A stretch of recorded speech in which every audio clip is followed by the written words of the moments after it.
Good morning, everybody, or afternoon, I guess. This is Rana Alexander with Standpoint, and we are here today for a webinar on what happens when your client is or becomes a respondent in an order for protection proceeding. So for folks who may be unfamiliar with Standpoint, we are a nonprofit organization here in Minnesota, and we give legal advice to domestic and sexual violence victims, to the advocates who work with them, and to the attorneys who represent them, and then to other folks who want to call us and talk to us about the law as it relates to domestic and sexual violence here in the state of Minnesota. Ty is with us. She is moderating and will be handling your questions. So if you have questions, please ask those questions, and Ty will handle them, or ask me if it's something that I need to answer. I will remind everybody that this is being recorded and will ultimately end up on our YouTube channel. So if for some reason you want to go back and listen to it, or you want now, after you hear it, you want all your staff to hear the lovely things that we have to say, you'll be able to find this on our YouTube channel. That's available for all. I think that's all I have to start with. So why don't we get going? Sometimes the folks that we're working with, the victims we're working with, they become respondents in protective orders.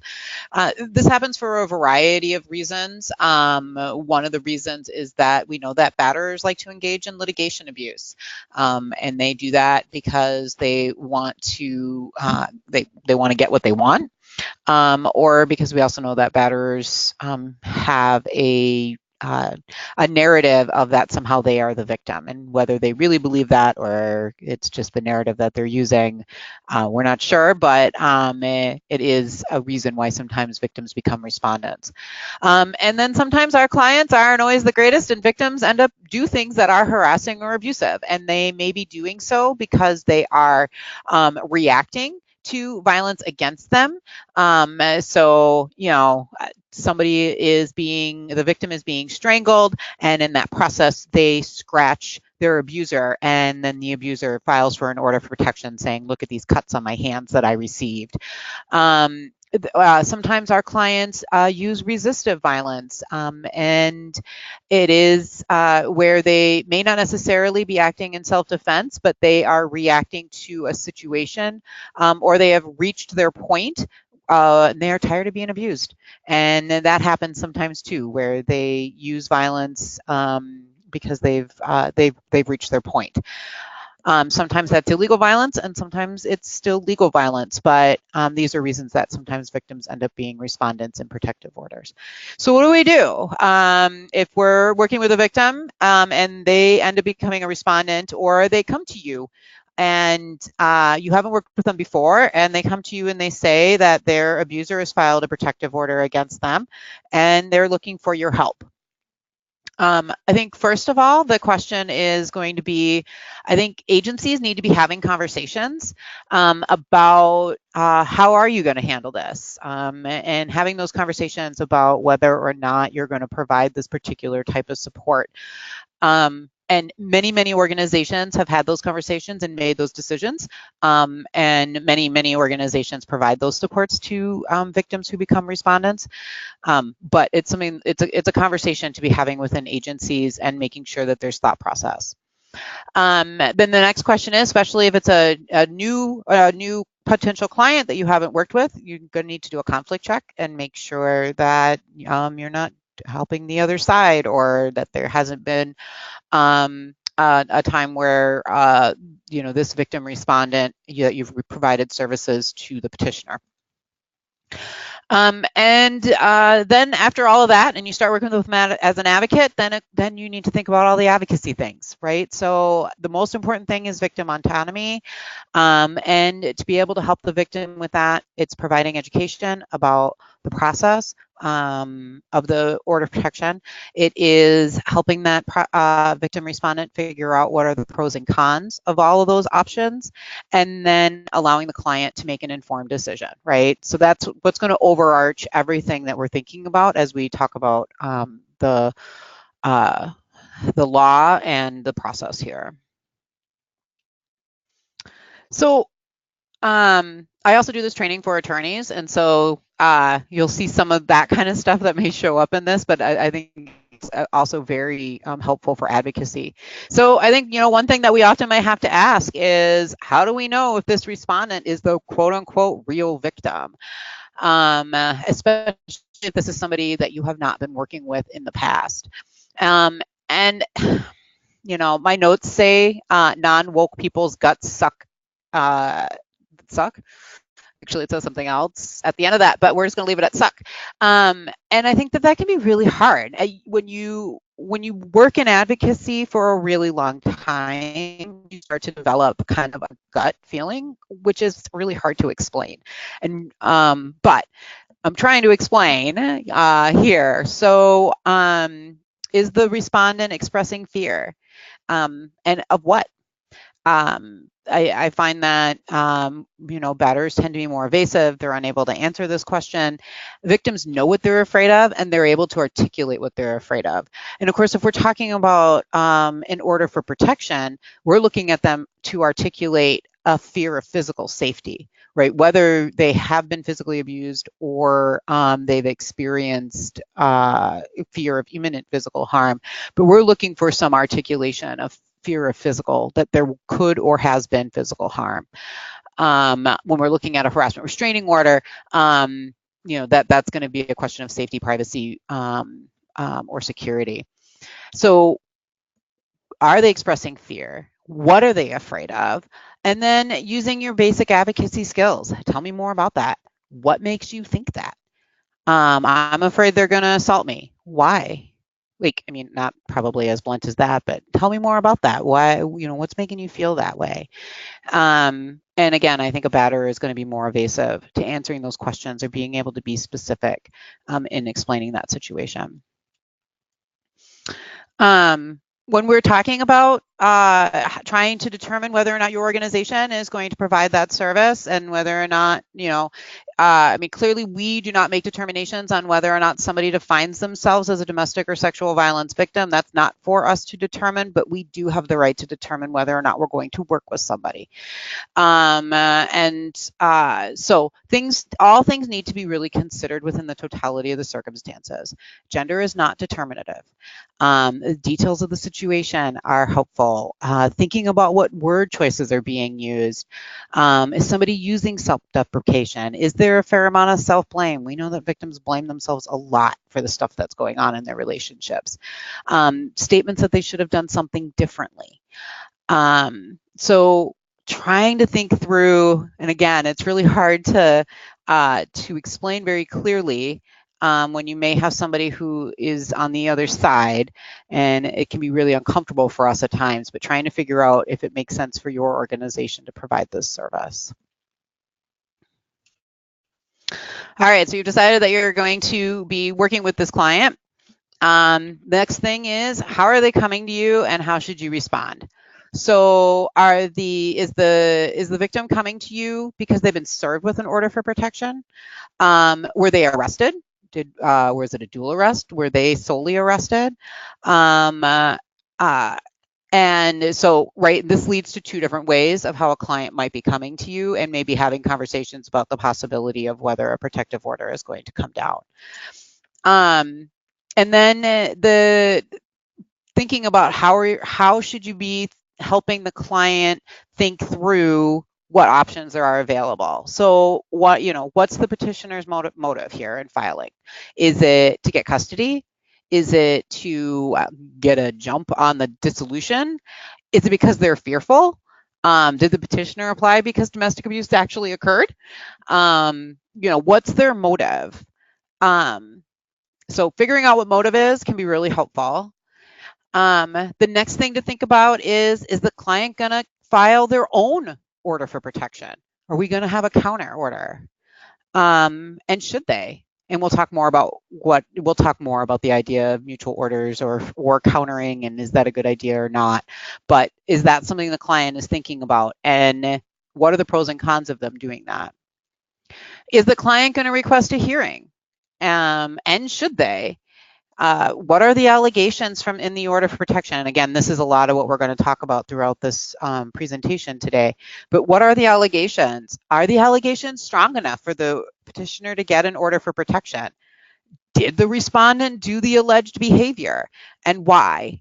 And so these are things to be thinking about and trying to figure out how best to respond, or how to advise the client, or give the client options around responding. So in trying to decide whether or not the respondent should either seek an order for protection, or how to handle asking for a hearing if a hearing is not automatically scheduled, there's a lot of thoughts about could there be an effect on other cases or other hearings that are out there. If the respondent's been charged with or arrested for a crime, I want to remind everybody, because we're not often on this side, that nothing that a respondent says in an order for protection can be used in criminal court. All right, and so that's under 518B.01 subdivision 15. That applies only to criminal court, so that does not apply to family court. It doesn't apply to all sorts of other court, but it does apply in criminal court. So nothing the respondent says in an order for protection can be used in criminal court. However, what a petitioner says in an order for protection can be used in criminal court. And it could be beneficial to the respondent to get the petitioner's story on the record, later inconsistent reports, etc. So if you're ever wondering why sometimes you get defense attorneys who are trying to get, they want to have a hearing and they want the petitioner to testify, this may be why. So keeping in mind that whatever the petitioner says in an OFP can be used in criminal court. So those are orders for protection. There are no similar provisions for harassment restraining orders, which means in a harassment restraining order, anything the respondent says in a harassment restraining order case can be used against them in a criminal court proceeding along with other court proceedings. And the same thing is true for, there's no provisions around petitioner. So again, anything a petitioner says in a harassment restraining order proceeding can also be used in criminal court. So only for the OFP is there some protection for the respondent. So another thing to be thinking about, are there kids? Is the petitioner the adjudicated father of these children? Are there children with another father? A finding of domestic abuse, if that's found against the client, against the respondent, that could affect custody. It could affect custody as it relates to the children of who we're assuming is the batterer in this case, the other party, the petitioner. Even if the petitioner and the respondent don't have children together, it could absolutely affect custody of the children. If the respondent has children, it could affect other, if she's got children with other fathers or mothers, because now there could be an order of protection with findings of domestic abuse. And if I have children with somebody else, I'm going to be very concerned about what's going on in that household. So it is not solely about thinking about, does the respondent have kids with the petitioner? We also need to think about, does the respondent have kids with other people, and how is that other parent going to respond if there's an order for protection that is issued? Firearms, it's a consideration for some respondents. And that's something to raise and have a conversation about, is if you were to lose your right to possess a firearm, how is that going to affect your job or your life? How do you feel about that? And that may lead to a decision about how things are handled. And then finally, employment. Protective orders can have an effect on one's employment, depending on who you were employed by and what you do and that kind of stuff. So thinking about employment. So when thinking about a respondent filing an order for protection against the petitioner, so we end up with countering protective orders. Again, things to think about are, if we have criminal charges, if they counter, and it's in an order for protection, anything they say can be used against them in criminal court. If the court grants a mutual order, either an order of protection or a harassment restraining order, or the court can only grant mutual orders if both parties have committed domestic violence or harassment. And so again, if a mutual order is granted, the client risks a potential domestic violence finding against them or harassment finding. So there are some definite pros and cons of countering. And, you know, some of that's going to be questions around how strong are your victim respondents' allegations? What are they saying that the other party did to them? And is this a protective order that they would be successful? If the other order is issued, if the petitioner's order is issued, are we setting up the victim respondent to violate the order? You need to help the client look at the various strengths of their case and then try to figure out what do they want to do, what's their goal, and how can we help them best achieve it. And being able to figure out whether filing for their own protective order is a good idea or not.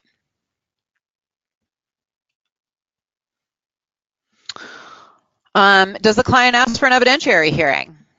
Depending on, you know, if we have an order for protection or on the harassment restraining order side, if we have an order of protection that's issued and does not automatically pull a hearing, or we have a harassment restraining order, do they just want to let it be? Do they want to let the order issue and not ask for a hearing?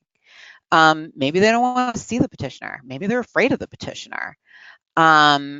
Does it make more sense? If firearms are important to the client respondent, then they may not want to ask for a hearing, because orders that don't involve a hearing, there's no firearm prohibition.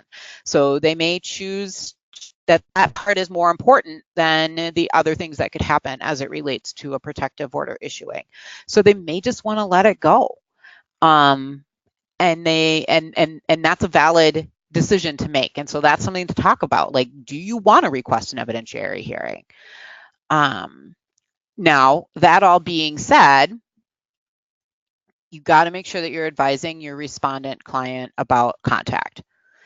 If they make the choice to allow an order for protection or a harassment restraining order to issue, or they're not going to challenge it, you need to make sure that they're that they're strongly advised about what that means, because no contact means no contact. And we're operating under the assumption that the other party is an abusive party. And so we know that they do things to try to set up victims to get them in trouble. So no contact means no contact. It means if the petitioner shows up where our respondent client is, they leave immediately, no questions. If they're grocery shopping and their basket is half full, they put the basket, they leave it, and they walk out, right? You leave. If the petitioner calls the respondent client, you block their texts, you do everything. They remind them that the petitioner cannot violate the order. Only the respondent can. And, you know, talk to them about, don't believe them if you're invited over, that we just want to talk. And, you know, their batterers are going to set up victims. That's what they do.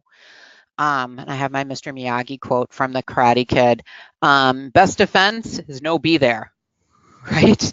You want to make sure that you don't violate your protective order. Don't be there. Don't engage. No contact means no contact. And that's really important to talk with clients about. And the fact that these things carry criminal charges, and protective order violations, especially if they're for contact, can be fairly easy to prove. And it doesn't really matter why you had contact. So really, really having that very serious, come to your religious figure kind of conversation. However, these are also domestic and sexual violence victims, and we know that there are lots of things that they need to do to make sure that they're safe. And so depending on the circumstances, the victim may be making a choice and saying, I need to let this order of protection go into place, but I know that for me to be safe, I need to let this order go into place because it's going to put me in a very unsafe situation with my abuser if I don't. And I also know that my abuser is going to want to get me to violate this order, and I'm may have to do that to keep myself safe. But what's really important in your role as advocacy is you need to be talking with your clients and making sure that they are making it a choice. And sometimes we get choices between really crappy options, right? But we always have a choice. And we need to talk about that so the client has thought process in when they're making that choice. Because the client needs to be deciding, and they need to be deciding that they are going to put themselves at risk. And they understand that they are at risk of being arrested and prosecuted and convicted. And they need to understand that. They need to be choosing to have contact with the petitioner because it is the only safe choice. And so that's going to require from you, from advocacy, to make sure that there is significant safety planning going on, and having these conversations about, so what's going to happen if you follow the order as the respondent victim? What's going to happen if you don't respond to a text? What's going to happen if you block their number? What's going to happen if you change your number? What's going to happen if you unfriend them on Facebook, right? So having these conversations, helping your client respondent think through what could be the possible behaviors and actions, and then following up with, and why? So what are your concerns and why? And working with your client and helping figure out, because there's a difference between dangerous and mad. And so it may make the petitioner mad, it may make the abuser mad, but what does that mean when you say it's going to make the abuser mad? Does that mean he's going to be mad and he's going to blow up my phone with 1,000 texts? Okay. I mean, that sucks. Don't get me wrong. But I'm not quite sure that's a reason to risk getting arrested over. Is it he's going to be really mad and he's going to come over to my house and he's going to assault me? Okay, that's something else, right? That may be a good reason to put one at risk of getting arrested, right? So helping the client think through what are the concerns, and having preemptive thought process about how they're going to handle it and what they think is going to happen. And we need to trust our clients that they know their abuser, right? So we want to make sure we're talking with our clients about, don't set yourself up to going to jail for violating a protective order because you posted something on Facebook, right? We need to have these very serious conversations with our clients about how do they protect themselves, both from one, violating the order, and two, from getting hurt physically very seriously, right? And that's our job as advocacy, is making sure to have those conversations. Okay. All right, so you're working with a client. They've decided, I'm going to go to a hearing. That's what makes the most sense for me. That's what I want to do. And that's what I want to go to this hearing. I want to have an evidentiary hearing. So you're going to help prepare the petitioner, or the respondent in this case, and you're going to do it the same way as if you were working with a petitioner, right? You're going to help them gather evidence. You're going to help them gather and speak to witnesses.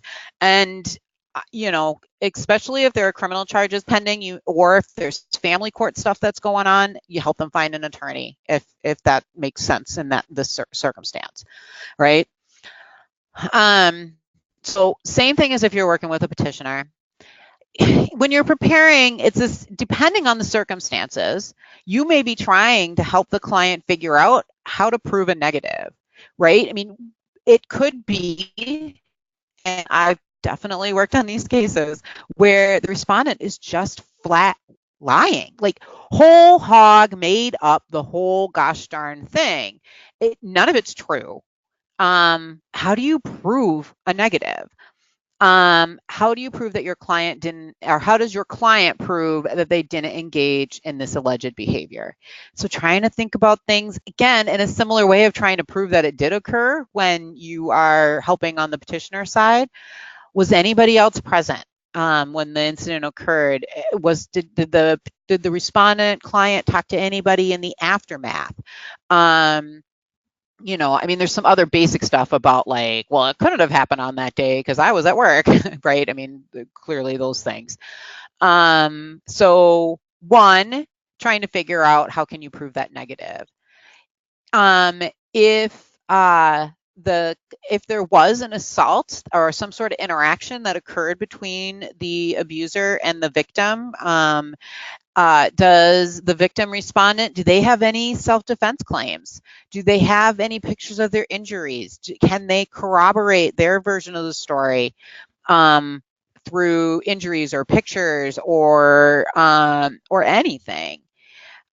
This may be an opportunity where the petitioner or the respondent can talk about a prior history of domestic violence, maybe, although I think if I was representing the petitioner, I'm going to argue that it's not relevant, but it might be a time to try to explain that that what's happening here is really just in retaliation because the abuser has said that if I ever tried to leave them, they'll file an order of protection against me, right? Or something like that. So what kind of other claims might the person you're working with have? Obviously, when we're talking about advocacy, developing that relationship with the person is really, really important. You want to develop that rapport. You want to learn what their story is and understand their story more than just that brief period of time of whatever the incident was that occurred that's allegedly leading to this protective order. Understanding their story is really important, and it helps you figure out what things might also give you ideas that you might be able to offer to the client about how to present their story to the court. Making sure that you understand what does the client think the petitioner is going to say. How helping the client figure out how to poke holes in the petitioner's affidavit. Where's the inconsistencies, and how can you help the client figure those out?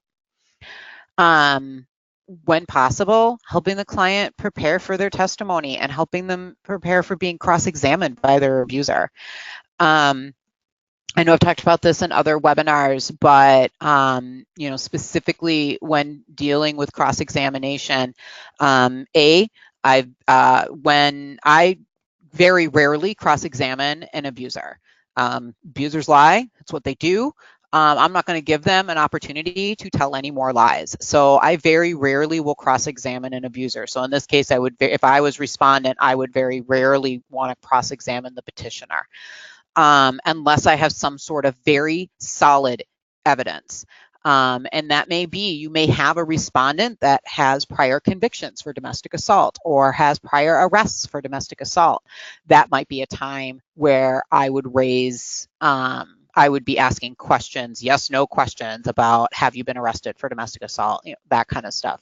But if I can't prove it from outside information, I'm probably not going to ask it on cross-examination.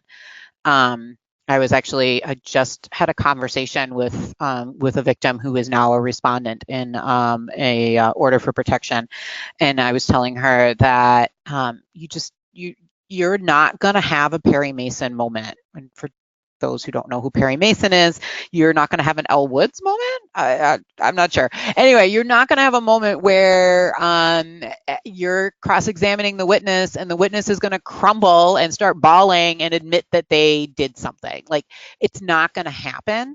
It doesn't happen for attorneys either. Like, it's not because this person is representing themselves. It just doesn't happen. So don't hope for that. You're going to hope on your own testimony and be able to provide clear testimony for themselves. I always advise when a victim is being cross-examined, the things that I advise to them is if it is a yes/no question, you answer the question yes or no. That's how you answer it. You should be given an opportunity to explain later. If you don't know the answer is you don't know. Don't try to make up an answer. If you don't know, you don't know, and the answer is I don't know. If you don't understand the question, don't try to guess at what the question is. Ask that the question be say that you're sorry, you don't understand. Can you please reword the question? It only gets you into trouble when you try to, when you try to do the work of the other party. It's not your job to do that work. It's their job. So make them do their job. And then also, you as advocacy, make sure you're preparing for how you're going to communicate with your client. Some advocates in some courts, they allow passing notes. And that may be something that you're going to be able to do. Some folks have notepads. Some folks need to do it in some other ways. You know, and some of this is communicating about things that might need to be said, but it's also, I mean, you're there as advocacy. One of your primary roles is to help your client feel calmer. And so that may be something like when your client is getting upset, it may be touching their hand. These are all things you need to work out prior with your client about what is comfortable for them and works for them. But it may be touching their hand, it may be touching their leg, it may be, nudging their foot as a way of saying, stop rolling your eyes. It's gonna be okay, right? Or no, we don't know if it's gonna be okay, but I'm right here. Calm down. Or stop arguing with the judge or whatever it is, right? Not that any of our clients ever do that. So prepare for how you're going to communicate with your clients. So your client's ready for that mode of communication, and they know how to communicate back with you. So you can see here that I have a slide that I've missed the title on that's supposed to be for attorneys, so I apologize. But it should say advocacy at the hearing. If you know that so you as the advocate and the respondent, you're walking in and you know that the respondent, your respondent client, they did the act, whatever it is. They in fact did, hit the respondent, or they hit the petitioner. And they did so because they were scared for a variety of reasons, but your judge, and that's probably going to get the order issued. And so, you're feeling like you're probably going to lose at that hearing. So again, thinking around how dangerous is that finding of domestic violence going to be, or harassment going to be against that client? Again, are there children involved? Is this really a circumstance where it makes much more sense to just agree to the issuance of the order, so that there are no findings of abuse or harassment, to at least try to stave off any ongoing or worse harm? So how dangerous is that finding? Do they have kids, even if it's not with the petitioner? Will other co-parents engage in a custody battle or use this finding? Could it affect that client's employment, their license, through a background check? So having that thought process around that and talking with your client. They could testify about whether or not they did the act. I will let you know that your client could plead the fifth, absolutely. And the fifth is when you refuse to incriminate yourself and provide testimony that would incriminate yourself. The client could absolutely plead the fifth, but if they do so, there's a lot of case law that says that the court can make a negative inference in a protective order hearing.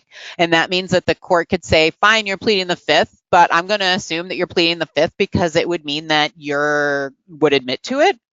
And so I'm going to take a negative inference that you in fact did that.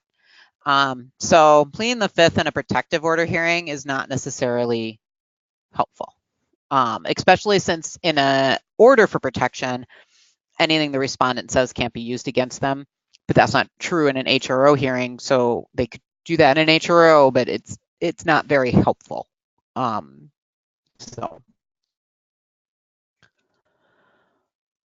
client could decide to settle. There are things to think about in those strategies about deciding about whether settlement makes sense in this case, in the individual case.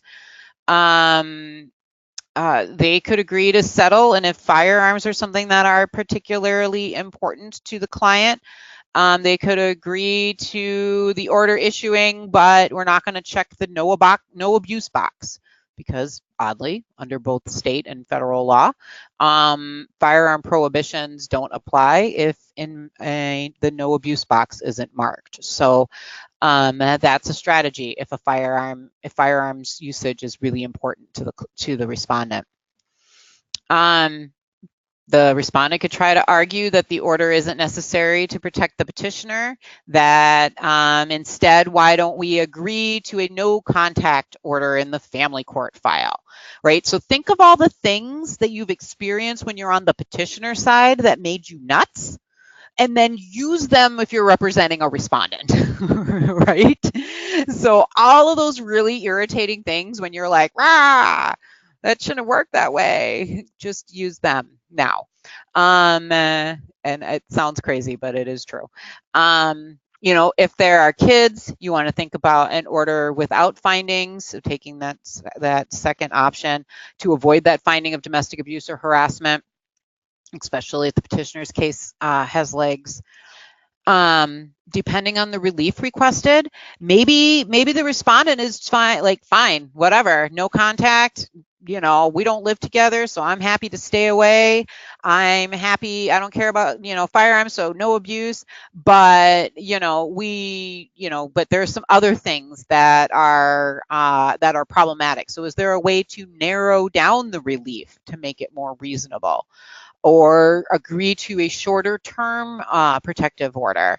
Is there ways to narrow it? When thinking about whether or not to settle and in talking with your clients about whether they should agree to something, can your client testify? You know, I mean, are they able to? And that's when I say can they, I mean, are they able to? Are they going to get on the stand and become a complete mess? Are they going to end up making the case for the petitioner because of the words they're going to use, the demeanor they're going to put forward? Like, these are serious questions and conversations to have with your client about, can they testify? And I don't mean physically, I mean emotionally, and what are they going to be putting out when they're testifying? And that may be a reason to settle, because if it's just going to make it worse, then you don't want to, you know, careful going forward. I will remind everybody that as long as the respondent client is agreeing to everything the petitioner is requesting, they have a right to ask for an order without findings. So normally option 2 provided by the court, but they have a right, and the petitioner does not have a right to have a hearing. We have some case law on that in Minnesota. So as long as the respondent's agreeing to everything, they can get an order without findings. I'm assuming, Ty, if I don't hear from you, that there aren't any questions. Yeah. If I have questions, I will find a good time and come in. Okay. Sounds good. Thank you.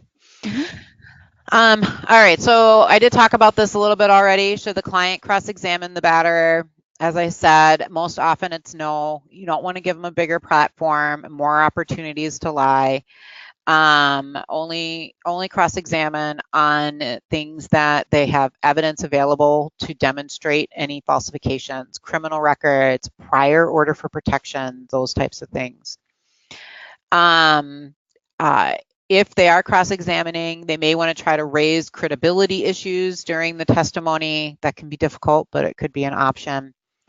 And also just in remembering that that the petitioner is going to put forward what they perceive is a victim persona.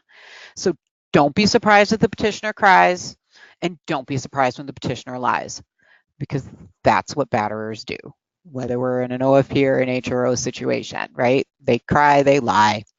And so don't be surprised, and prepare. You should prepare the respondent for the likelihood of that behavior. So I have some stuff in here that is more geared towards attorneys. But after some consideration, and Ty and I talked about it, we decided that I wanted to provide the information to advocacy for a couple of different reasons. One, this might happen when you're on the petitioner side, and you may want to understand why it's happening and what's going on. Because I've gotten calls sometimes where where the words summary judgment come up, and advocates don't they're not familiar and they're not sure what's going on, and then they're trying to figure out how to explain what happened to their client. So that just as an education piece to understand, I do not expect in the vast majority of cases where it is an advocate and a client and there is no attorney for your respondent client to be in a place to be able to make any of these arguments. However, we have all worked with clients who this is something they could do. Where they are at in their emotional health, their experience in life. Some of it's going to be education based, some of it's not. It doesn't necessarily mean anything, but they are going to be able to make this argument. Is this going to be every client? Oh no. Is it even going to, it's not going to be half of them. It's probably not going to be 75% of them, but we are all going to have clients who could probably make these arguments and be reasonable, potentially successful. And so I think it's worth for us to understand what the arguments are for the clients that could utilize this. And that's going to be up to you as advocacy to figure out, what makes the most sense. But so there are some strategic defenses. So there are 3 different ways that a respondent in a civil proceeding can make the case go away before the judge makes a decision. Okay, a decision on the facts. And so one of those is called a motion for dismissal. That happens at the very beginning before any testimony occurs. And a motion for dismissal is based on saying, even if you took all the information that's true in this petition and all the information you have in front of you, the petitioner has not met what we call their burden. And in an order for protection proceeding, the burden for the petitioner, what the petitioner has to show is 3 things. They have to show, 1, there's a family or household relationship, okay?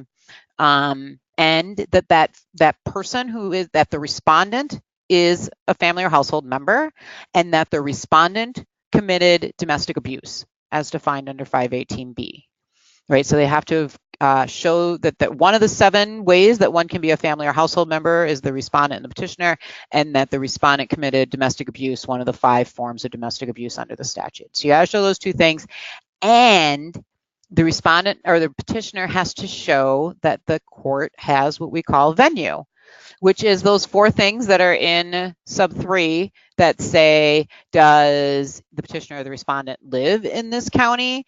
Is there a family court proceeding that happened or is happening in this county?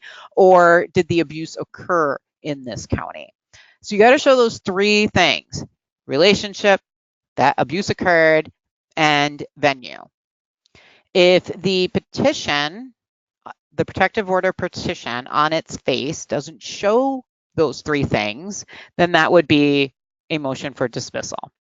That's going to be really rare because why else are you there? Like the court wouldn't have granted an ex parte in that circumstance, and probably might not even granted a hearing if they denied the ex parte. So unlikely for the motion dismissal. The thing though, so beyond that, so the next thing is something called summary judgment. And that happens when, after the petitioner has provided all their testimony, okay, they've put on all their witnesses and they've done what we call rested their side of the case. So after the petitioner has done that, the respondent can move for summary judgment. And that means that, fine, you court, you want to take everything the petitioner just said as true. Take it all as true, all of it, whatever they said. But even if you take it all as true, they haven't met their burden. And where I can see this mostly happening is either A, the petitioner has not established that they have the qualifying relationship for the protective order, right? So they didn't say that the respondent is their wife, their respondent is their roommate, whatever. So they didn't prove that they have a family or household relationship. They didn't even say anything about it. So sometimes you see that. Another way that you might see that that the petitioner may not have proved their burden is they may not have showed or provided any testimony about venue, about who lives in this county, or did the abuse occur in this county, or do they have a family court case in this county. All right. And so you may be able to get the case dismissed based on summary judgment because the petitioner has not carried their burden. Okay. So again, this is a technical argument. And definitely not an argument for, the average person. I don't see attorneys do this often very well either. But it is there.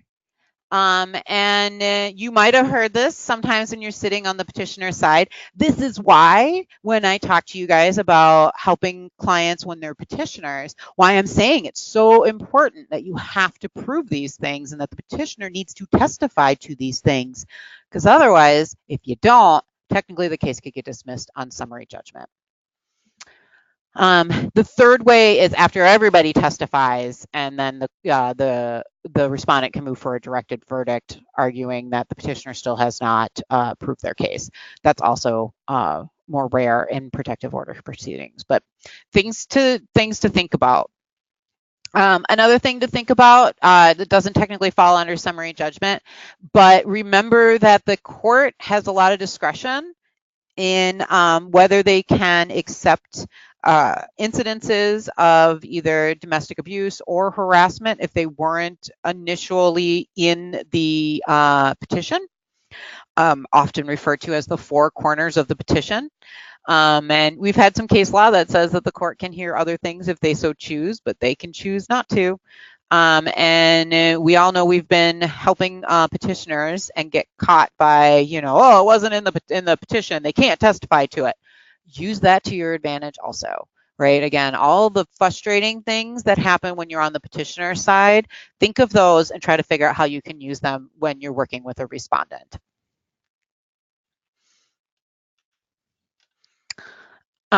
So your client respondent is going to go up and they've decided they're doing this hearing and they're going to go up and they're going to testify. Things to think about before all this testimony occurs. Does the respondent client want to acknowledge that they're a victim of domestic violence or have this past history of things that has occurred?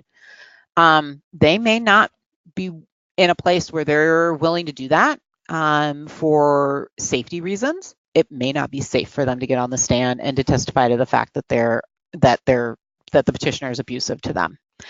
They may have other reasons that there may be issues. There may be other reasons why they also may be making that decision that that's not a good idea for them. So that's something as advocacy, you want to talk with them and find out, where do you stand on this? Do you want to disclose this? Let's talk about the pros and cons of acknowledging that they may be that they're a victim of domestic violence or harassment or sexual violence.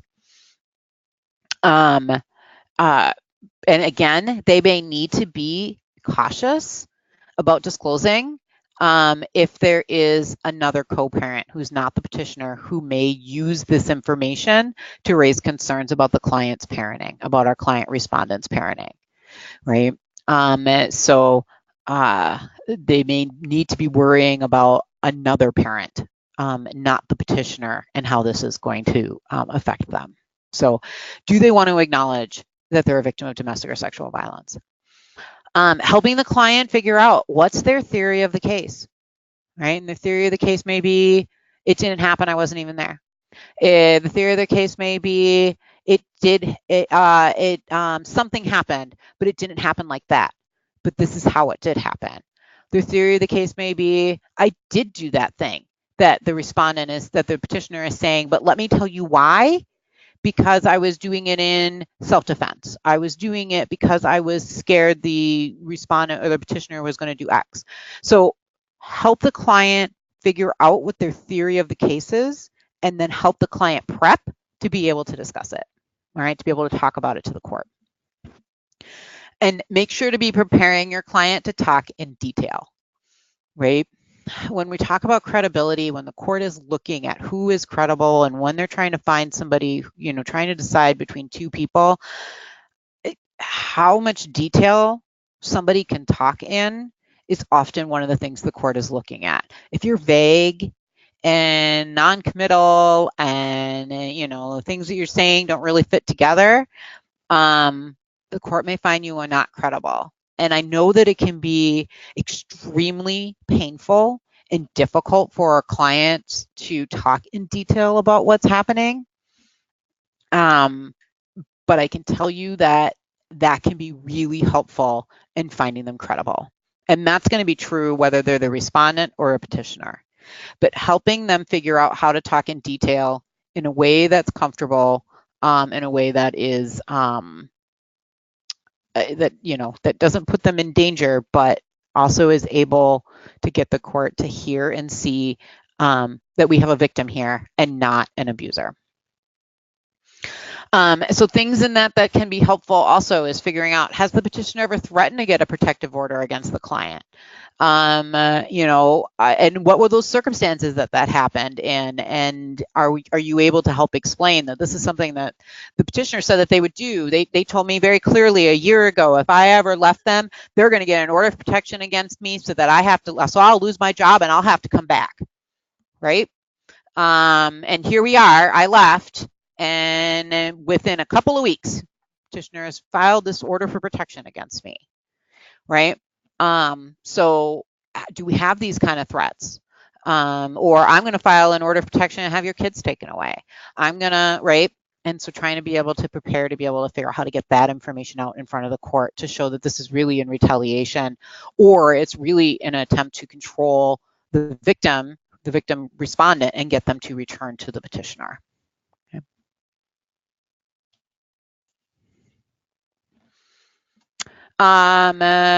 Closing arguments. Most likely, if you have pro se parties, you're probably not getting closing arguments. But I don't know, courts do things every once in a while that are always a little surprising. If a pro se folk actually gets to give a closing argument, and that's an argument that they give at the very end after all the testimony has come through, and they get one last chance to tell the court what they think the court should be focusing on.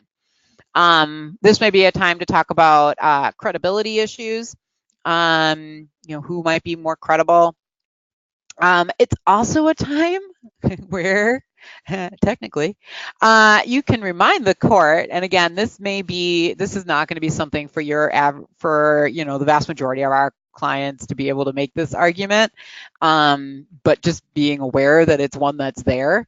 The court can, under Thompson v. Shropshire, could find that domestic abuse occurred, and this could be problematic, right? Because we could end up with a finding of domestic abuse, which is not always, which has its own problems, which we've discussed.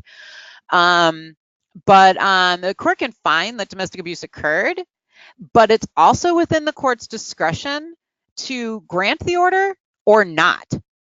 So the court could find, yes, you respondent, you did hit the petitioner, and that is domestic abuse under our statute. However, I, as the court, also find that the petitioner or the respondent did this behavior in response to being in fear of the petitioner, because the petitioner has done all of these other things and was being really scary. And of course, the court wouldn't say it this way. It was being really scary. And so, yes, domestic abuse occurred. However, I'm not going to grant this order because the petitioner is not in fear of their safety and they don't need this order of protection. Okay, so the court does have that discretion, and that's great when you're representing respondents. It's frightening when you're working with petitioners, right? So, you don't know what your court's going to do, but technically there is that, that's what Thompson says, is that it's completely within the court's discretion on whether to grant an order or not. So they could make that finding, but still decide to not grant the order.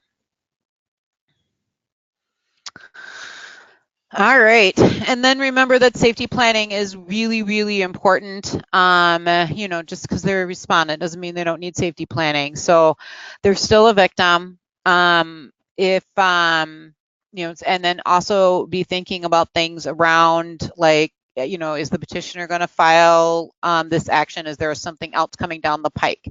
Or is a custody action coming down is that going to be next?